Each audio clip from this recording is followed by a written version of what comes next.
Hi, everyone. I'm Mark Larson with your Toyota Sports Report. If you thought yesterday was bad, today could be the most depressing day in all my years as a sports guy, with March Madness suddenly canceled completely. It started with the ACC and every other conference tournament, and then late this afternoon, the NCAA dropped the final hammer.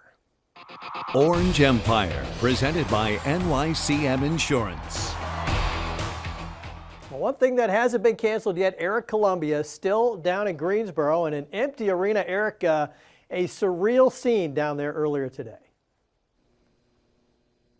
Mark, at times it's hard to believe how we got here, right? But if you've been following us over the last few days, the writing on the wall for the ACC tournament and the rest of college hoops, well, that's been right in front of you, right? So John Swofford, the ACC commissioner, this morning telling us all that the games were going to be played in front of an empty arena, no fans here besides for an extended few. That happens to not be the case just a few hours later, as the rest of the Power Five dropped out of their conference tournaments.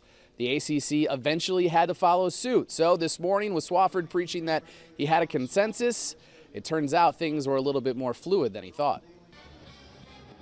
We've relied on appropriate health advisors, whether it's state, whether it's local, whether it's the CDC, whether it's the advisory panel that the NCAA put together.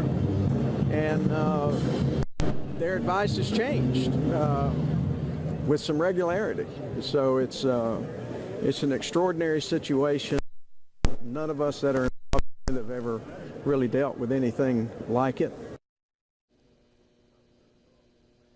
So, Mark, as you mentioned, the biggest blow coming just a short time ago is the NCAA tournaments. They're officially canceling the men's and women's big dance and the rest of the spring sports season. So, Central New York impacted heavily. The Cornell men's hockey team, the Cornell men's lacrosse team, Syracuse men's and women's lacrosse, all not going to be able to compete for championships, though they are ranked, some in the top 5.